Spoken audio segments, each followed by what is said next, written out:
Thanks very much, Kathleen, and thanks sincerely for the invite to be here tonight. Of course, especially glad to realise that traffic problems in Cork are just as bad as they are in Dublin, and apologies to everybody all round for us being late. It was not our fault, or that's what I'm hiding behind. And of course, it always sort of in some ways lies to me to get the hard gigs, because I have to say it's practically impossible to sum up this book. It covers so much ground and so thoroughly. It's been said sometimes that difficult births were easier than the birth of this book, but by God, it was worth it in the end, because I think if I had to sum it up, I'd use the words used by Dervla Murphy in her opening chapter when she quotes the World Health Organization's Director of Maternal Health 24 years ago, when he says the problem is that the birth machine is out of control. And that's really, I suppose, an observation that's very much true 24 years on. And that's what this book is important. And why? Because it empowers us politically and collectively to put the brakes on that runaway birth machine. It's far more than just a collection of essays. This book is an urgent call to action. It's an urgent call to make our maternity services safe, nurturing and empowering spaces for pregnant women and the staff who care for them. It's an urgent call to break the vice grip of a highly medicalised, risk-obsessed, technocratic and alienating often obstetric style, and instead to respect women and their choices and decisions, to give midwives and their profession the respect and centrality in maternity care that they so richly deserve. And I think you'd have to say the book certainly doesn't hold back. When you look at Dervla's opening at the beginning and her reference to the generously paid obstetricians who she decides are surplus to requirements, from the very start of this book it's clear that the punches aren't going to be held back. I think she writes in the introduction, for the removal of normal childbirth from the medicated zone, demolition rather than reform is essential. And I think some contributors to untangling the maternity crisis are already swinging that wrecking ball, and therefore it's with great pride to me to be here to launch the book officially into the world. As the editors write in the final chapter, we cannot make whole what has already been smashed. The actions which must now be taken are political. This is more than a book launch. Kathleen is right. It's another link in a chain of activism and a political action. Another link in the chain of resistance against the industrialisation of pregnancy and childbirth. And I think it would be fair to say that we're at pinch point when it comes to our maternity services. For midwives in particular, I think the book makes it very clear, it's at crisis point. We had the INMO in before the Oireachtas Health Committee last month. They pointed out that there are 16 fewer midwives working in the front line in December of last year. So not only have we not achieved the extra 96 midwives that the National Maternity Strategy said we required, but we're 12 short on top of that scenario. And everybody knows that lack of recruitment means we don't have enough to develop and deliver safe levels of care in our hospitals. All of the international research shows that the risk of things going wrong rises substantially for every one less nurse or midwife on a shift or on a ward. In Ireland, we aspire to a ratio of 1 midwife to 29.5 births. We're nowhere near that. We're somewhere between 35 and 40 births, and it's just not good enough. Of course, it's also true to say there are very clear reasons as to why it's getting harder and harder to recruit and retain midwives. The pay is low relative to the amount of education they have to get.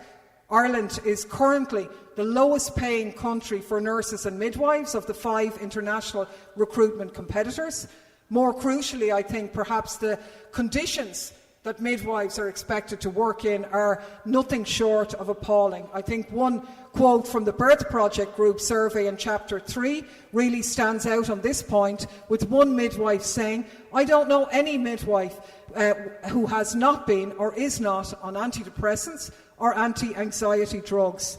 Another midwife, quoted by Helen Shallow in Chapter 8, says, "There's no job satisfaction at all. You don't feel like you're caring for anybody, you're not doing your role for anyone, and you just feel like you're walking around apologising and feeling guilty all the time."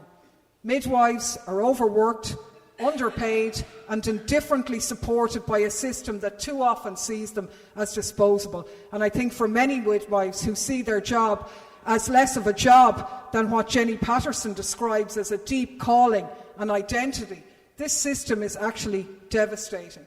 As the book describes, they are broken by a broken system. Burnout is common, and many leave altogether.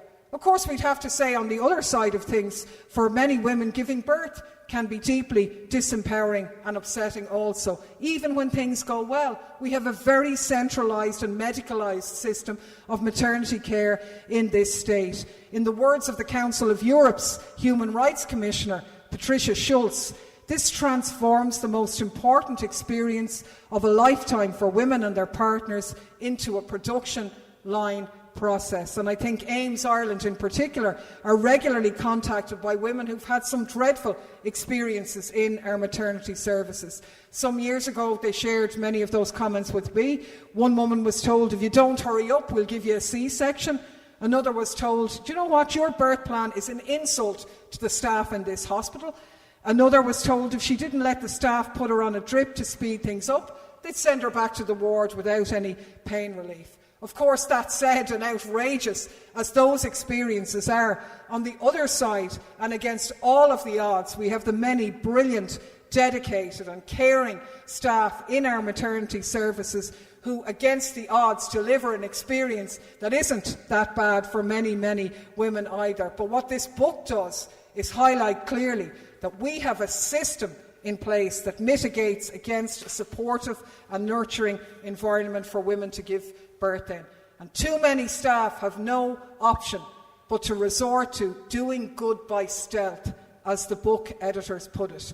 In the meantime, of course, we're told that Ireland is one of the safest countries in the world to give birth. But of course we found out when we signed up to the confidential maternal death inquiry in 2012 that that was actually a fiction. One that had been maintained by the fact that we weren't adding up the numbers right, a handy ploy usually when you're doing that. At best, we're average, but we could and should be so much better. And that's what the writers of this book are putting before us, a vision and a campaign to deliver a better experience for women. So how do we bring about change? Well, I think we can work in different ways by building examples of, firstly, what a truly woman-centred system might look at. As Bridget with the Baby Talk project in Skibbereen and Nadine Edwards with the Pregnancy and Parents Centre in Edinburgh have both done.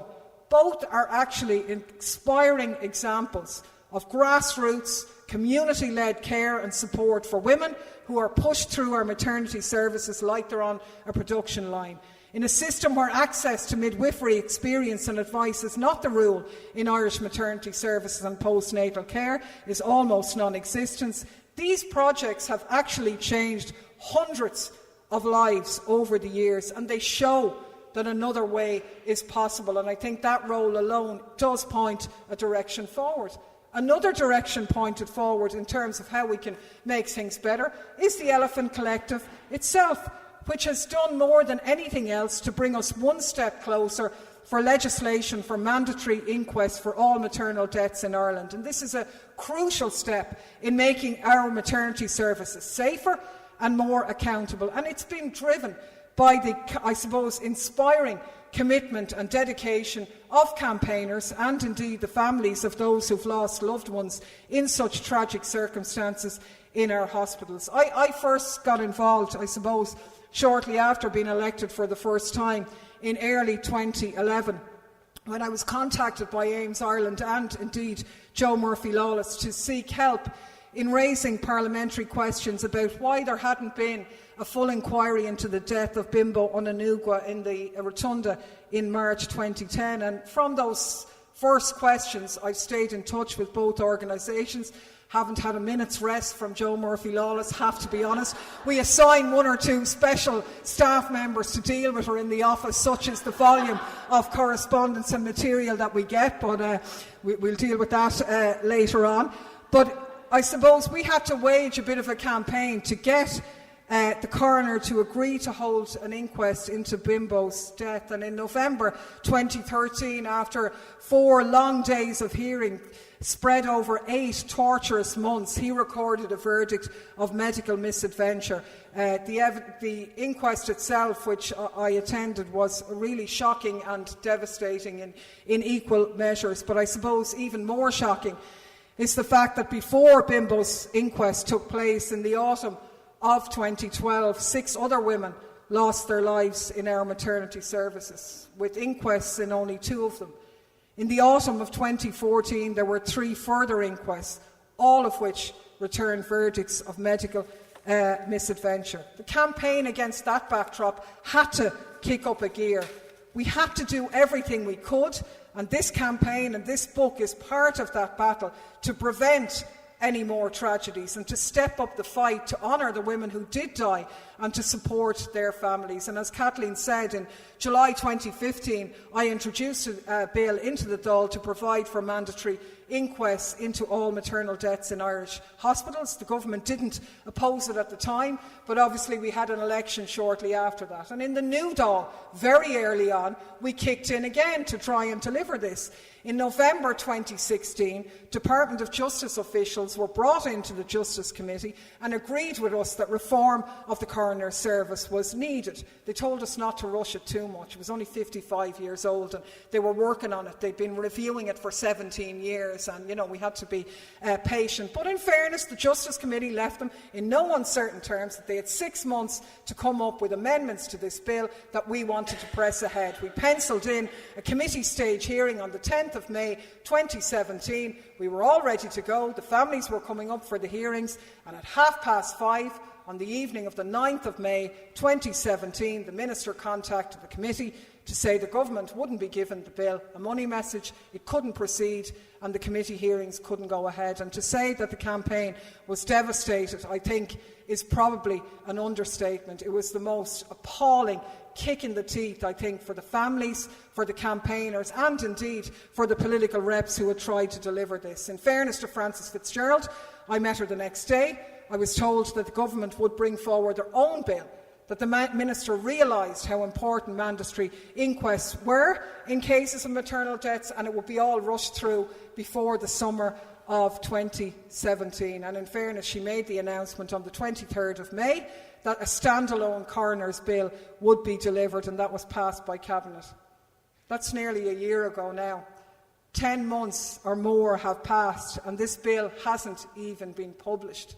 And it's utterly demoralising to say that civil service time moves in an incredibly different way than ordinary time. But it would be wrong to think that everything is the same and nothing has moved on, because the terrain has changed utterly since we first moved that bill. 24 county councils, with people from all parties and none, have supported the call for mandatory inquests in relation to maternal deaths. The Elephant Collective continues to travel the country with the exhibition, campaigning tirelessly for the government to keep its word. Just a short few weeks ago, Cillian McGrain, the National Programme Director of the National Women and Infants Health Programme, told the Oireachtas Health Committee when this issue was raised with him that the government would be giving a very clear yes to the idea of mandatory inquests. So support for this is right across the board. I was told by the Taoiseach in February we'd have the bill published in February. I was told by Charlie Flanagan this month we'd have it in March. He's about 3 days left, and while it's incredible that it hasn't been published yet, it's heading in that direction. And this meeting here and this campaign is part of that, to deliver this over the line, that we will not be stopping or staying quiet until that is finally brought in, because it is an intrinsic part of what we need for a health system that works for women and their families. A health system that doesn't compound a family's suffering by denying and defending and covering up in the face of the most devastating tragedy. That's the reason why we need mandatory inquests. That's why we need mandatory open disclosure. There's something very wrong with a system that spends more on damages and legal fees than it does on funding our maternity services. But that's the reality of the society that we live in. I know some in authority in our health system talk about us having a litigious culture, but the fact of the matter is that without transparency that comes from the likes of mandatory inquests and open disclosure, then the only way for people to get the truth often is to go through the legal system. And it's part of our battle for transparency that we want to deliver a mandatory system of inquests into maternal death. So I want to pay particular tribute here to the families of those women who've died in our maternity services. I know some of them are here tonight. They have been absolutely incredible throughout this campaign. As Anne-Marie Green puts it in the book, they are ordinary people who have lived through extraordinary tragedy, and their dignity, persistence, dedication and strength, I have to say, is something truly for all of us to be humbled by. They have played an outstanding role in circumstances that none of them would ever have wished for. But that role is important and will be important for women in this state going forward.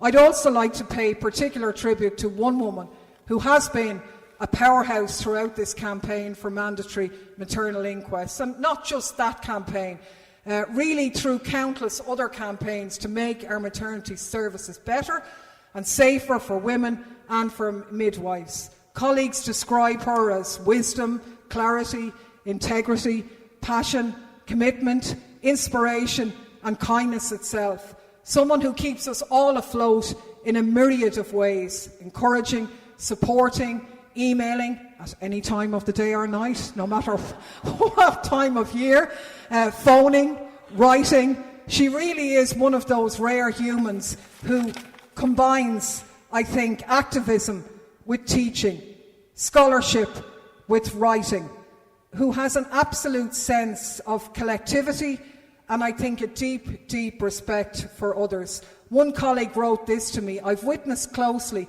her support for her midwifery students, her support for the families who lost a mother during childbirth, support for her colleagues, her PhD students. Her courage and political astuteness, vision, honesty, integrity have made changes that would be unthinkable without her. I think the inquest into Bimbo alone was nothing short of a miracle. You all know who I'm talking about, Dr. Jo Murphy-Lawless. The woman who, and I'm not even finished saying nice things about her. She's going to have to come up on stage. Oh, wow. Jo hates this. Let's be clear. We'll give her a minute to gather her thoughts, because Jo epitomises what she often says herself: the citizen's right to interfere.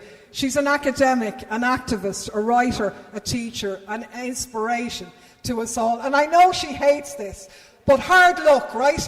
It's often easier, to give than to receive. But we're making this presentation because it's something we have to do for us, because without your input, many of us wouldn't have, I suppose, the determination to carry on. And we're absolutely privileged that in honour of tonight, the wonderful sculptor Helen Walsh has created something incredibly special to reflect Jo, proud individual, striding into the middle of things. A beautiful, beautiful presentation which Helen created, and you can always see later. So now you can get up and wish her well and thank her so much for all of it.